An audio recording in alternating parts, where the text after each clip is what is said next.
Hey everybody, Elizabeth Nader back with you tonight. The Nader Narrative. We are bringing you every week candidates running in New Jersey for the Republican Party. Tonight is no different. I want to welcome to the show Scott Pollack, running for State Senate in District 34. Scott, welcome. Thank you. Thank you very much for having me, Elizabeth. It's a really good show. I enjoy it most of the time. Hopefully, I'll enjoy it tonight too. You will. We will share this far and wide, have people get to know you. I know you have a lot of supporters out there and people that are cheering you on.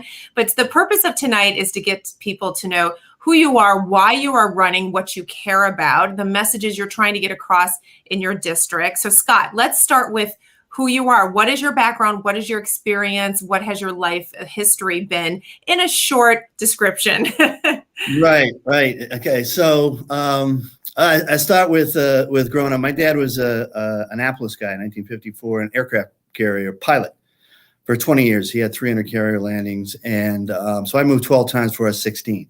What that says about me is I learned to adapt through sports and whatnot. So, and I went to 4 different high schools.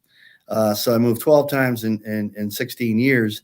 And so I really got to learn and adapt to different people, whether it's the North, South. So that was big. And then I graduated college. I came to Jersey in 1980, and I've been in Jersey. So I never had a home, really, if you think about it. I was, I was around so many places in the country. So Jersey's become my home, and I love New Jersey. And, I'm here to make a difference. And then I became a financial planner.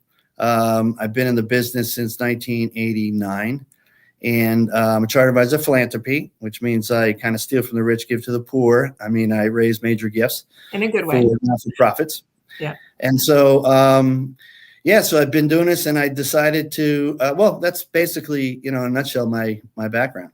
Mm-hmm. All right. So you live in Montclair. You are in District 34. And we were just talking about the fact before we went live, how it's a tough district. It definitely is going to be a lot of work for you, but you have other goals besides the obvious goal of winning. I want you to share with everybody, what are the issues in your district? What are the things you're hearing as you're talking to people? And as you decided to jump in, what was it that inspired you to say, you know what, I've got to give this a try?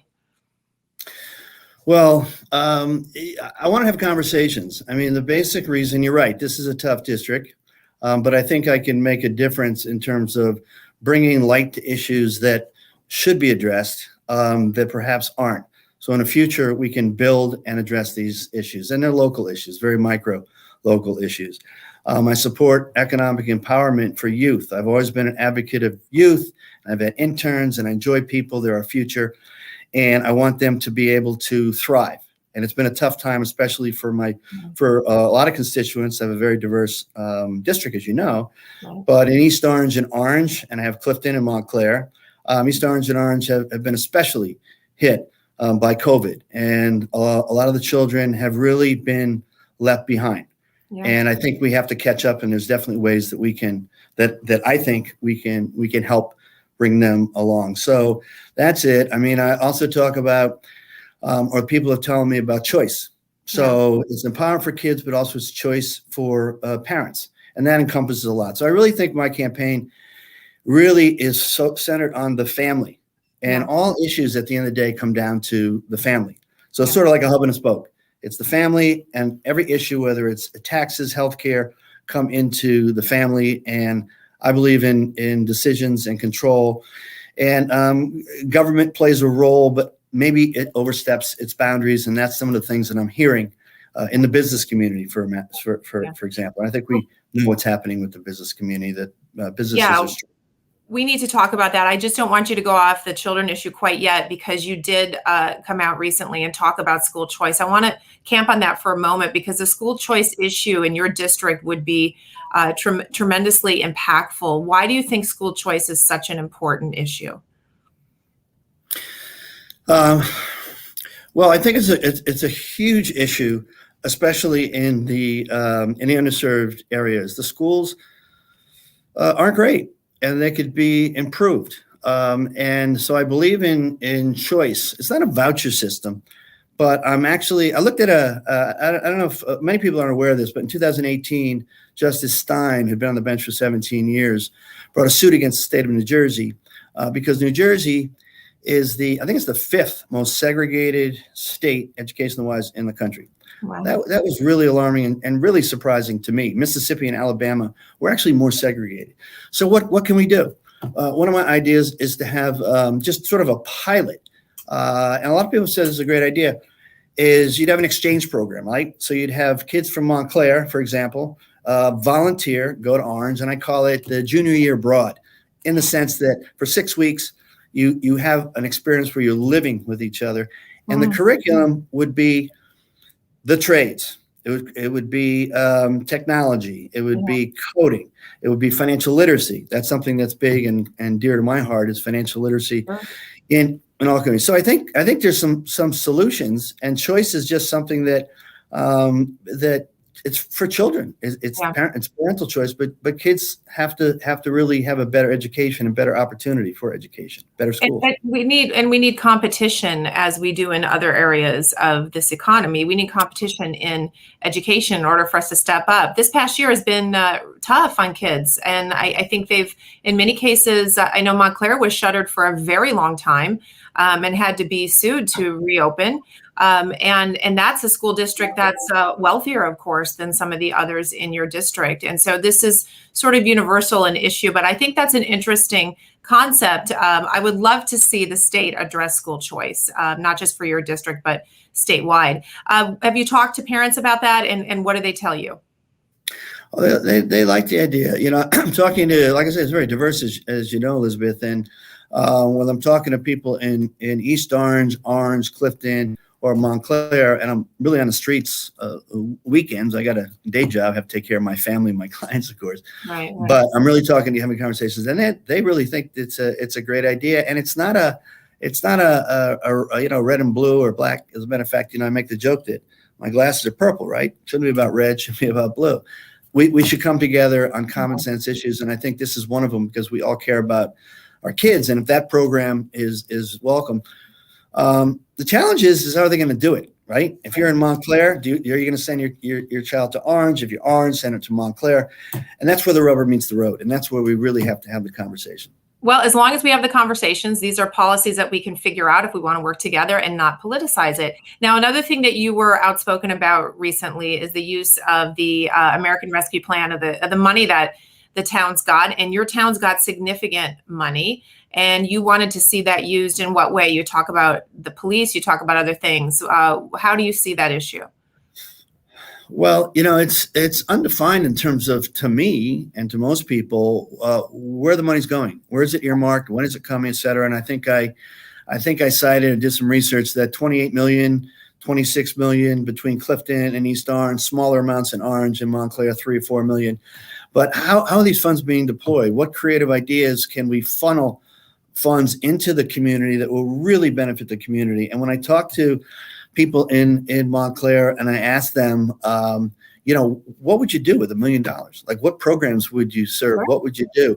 It really makes them think. And again, I want people to think critically about this. With the police, for example, I have an idea. Again, some of my things that I'm unorthodox in my thinking, and that's just me.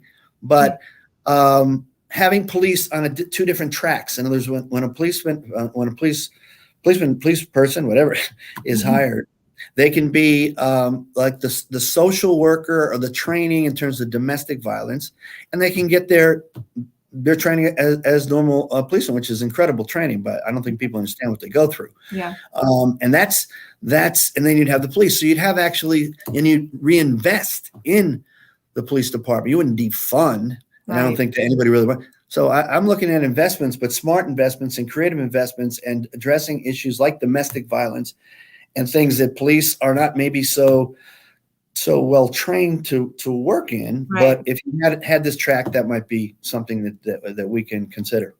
So using those funds to really strengthen that part of our community, absolutely. That's a lot of money coming into at least part of the district. Some of the other things I noticed on your platform, you talk about entrepreneurship opportunities for youth.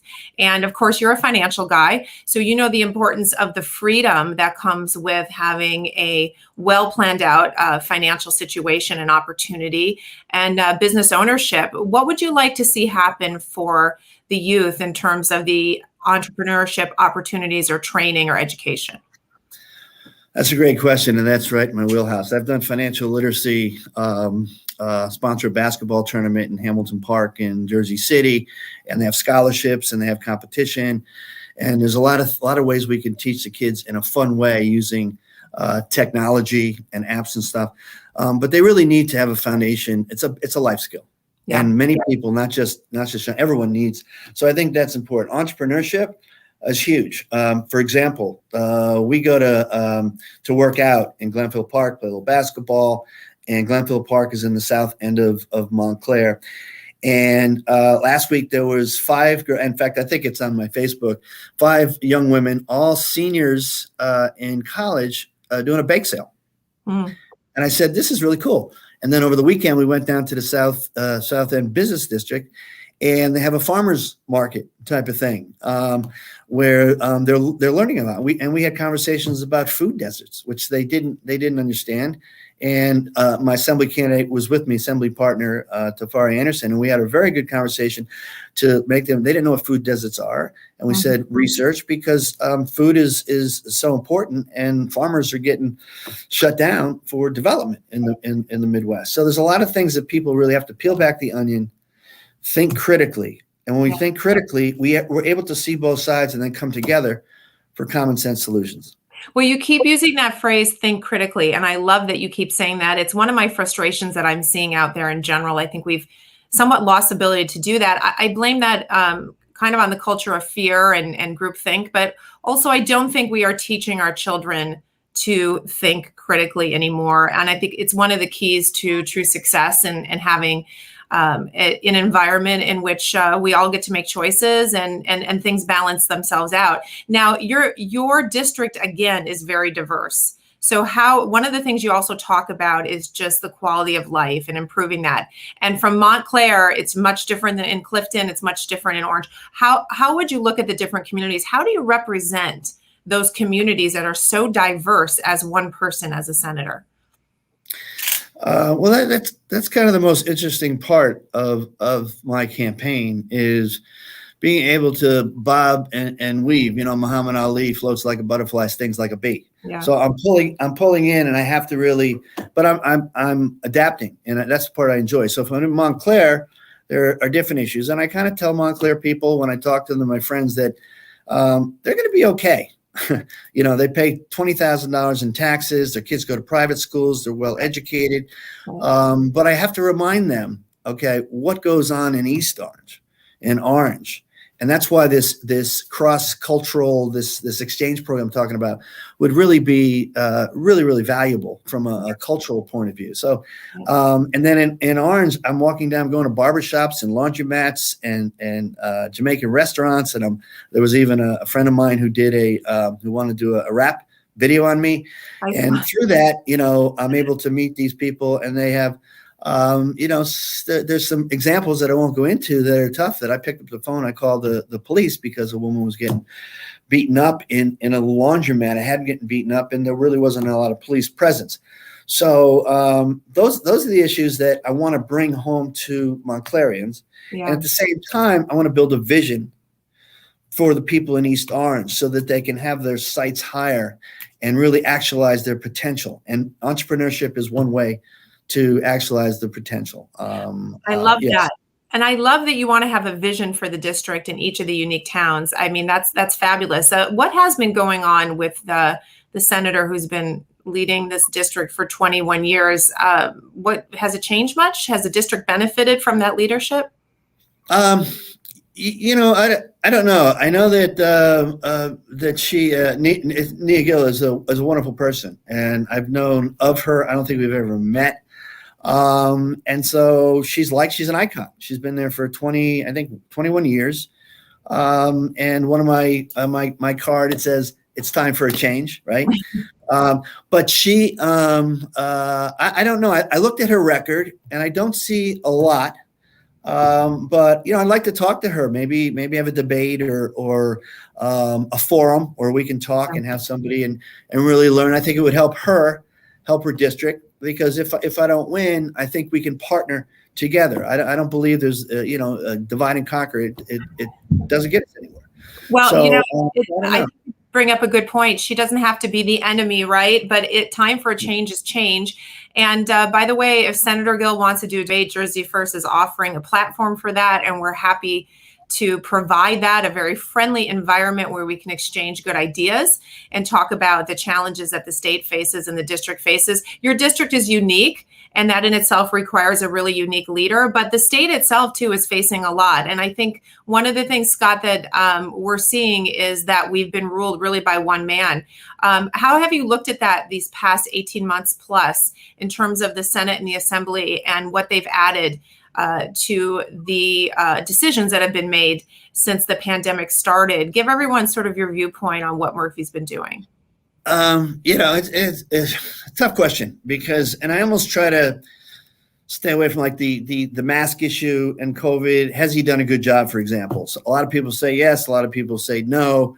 And there's good reasons for both sides. Right now, I could speak to today. I think, as you probably know, or many know, that he came out with a mandate, and I think it's a mandate for all public employees. But the problem is his policies are not comprehensive. They're not spelled out. I think it says that for instance, the school district, they need to be vaccinated or tested, but there's no details. Who's going to do the testing? Right. Who pays for it? There's a lot of questions. So I think by his policy have really confused a lot of people. And if you're just thinking, COVID, everyone wears a mask, safety, then I guess you like them. But if you want to think about choice and freedom and overreach of government and just clarification and doing it well, his plan has not been executed as clearly, and there's just so much confusion, and he created more confusion today in my mind. Yeah. I think today's conference was confusing, and a lot of people are trying to figure that out. And you bring up another good point, which is the balance between, I'm going to say, quote unquote, safety, because one could argue what that really means, but also choice and freedom and where you land on that. So is it fair to say that you land somewhere in the balance of what is good public decision related to health and what is considered personal choice and personal freedom? Where are you on that spectrum? Yeah, well, we all hear, listen to science. Well, you listen to some people that question the science coming from the government. Some people don't trust the government. And again, when I'm here to be empathetic, it's a big word, to both sides. It makes it hard for me because you're wishy-washy, whatever. But it's not being wishy-washy. It's really understanding both sides, and coming to a compromise on how to work. And right now, that's not happening. Right. And COVID has really created so much more polarization and more reasons. I really think that it's really been politicized to the point. A lot of the issues out there, whether it's the major issues that I don't want to get into that are out that have been for the last 18 months. The problem is really the media feeds off it and profits off it to divide, and it's really sickening on both sides. Yeah. And there's no answers, and we're on one side or another side. Again, we're not thinking critically, and people who watch CNN don't watch Fox or Newsmax, and vice versa. So how are you gonna learn? So my role has been sort of bring both sides, and it's real tough. I've had some real negative confrontations with people really in Montclair who are really not going to listen to everything I say. Polar. I mean, it's disrespectful in some ways. So I've been disappointed.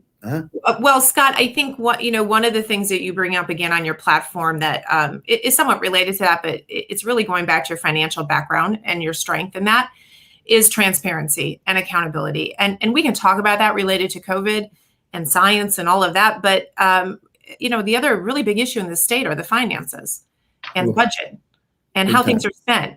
And aren't we missing a bunch of transparency and accountability on this budget and understanding these programs and auditing them? And what do we need to do to finally get control of these numbers and this spending? Well, we need transparency. And, like one of the courses that I propose is New Jersey civics. I mean, I'm talking to the smartest people in the world, right? The dormitory for the New York Times, if I might say lovingly to my Montclair people who have PhDs, written books. And when they say, are you an R or D? And I asked them, well, do you know the district? No. Do you know who I'm running against? No. But we're on this side of this side. So it's tough. Yeah. And the government is just not bringing us together. And I really think that we can improve as far as the budgets go through civics. We need to be able to understand budgets, make them transparent. The Essex County budget is like 400 pages.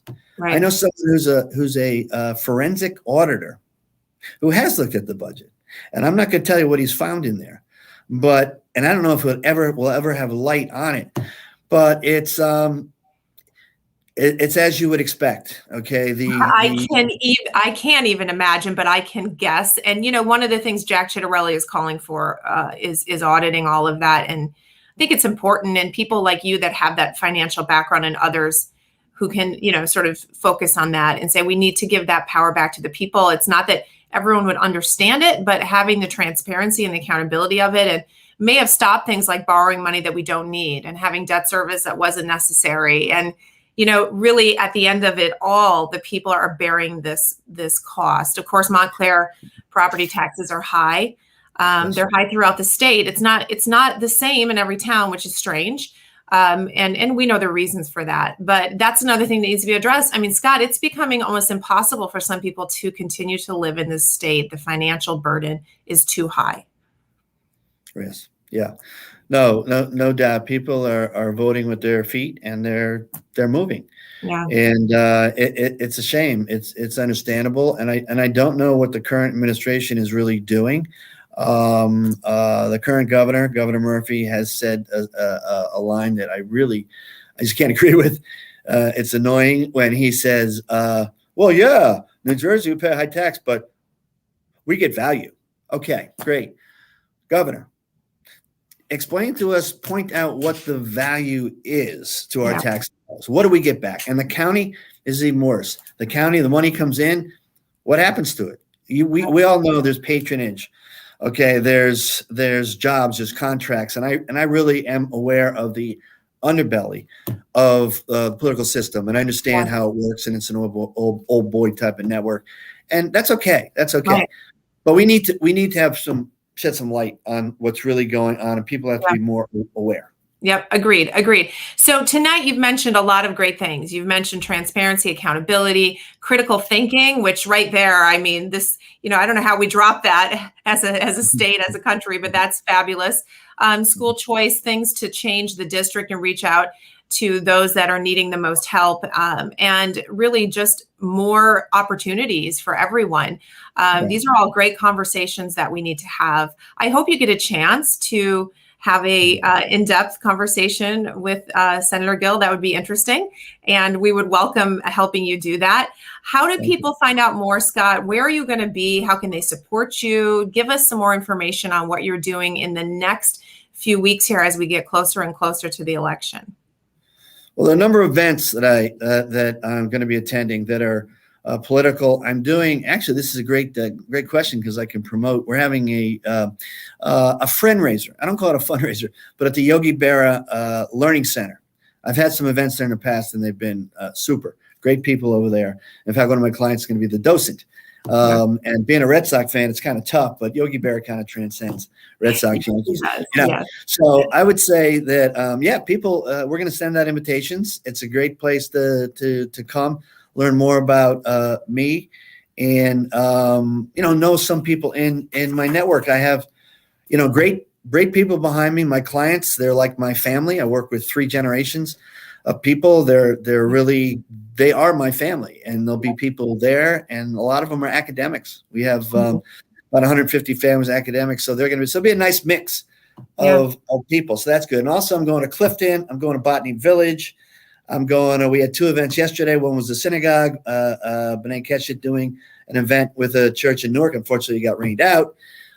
There's just every weekend, there's tons of stuff. And I'm just trying to get out and meet and talk to people and have some conversations.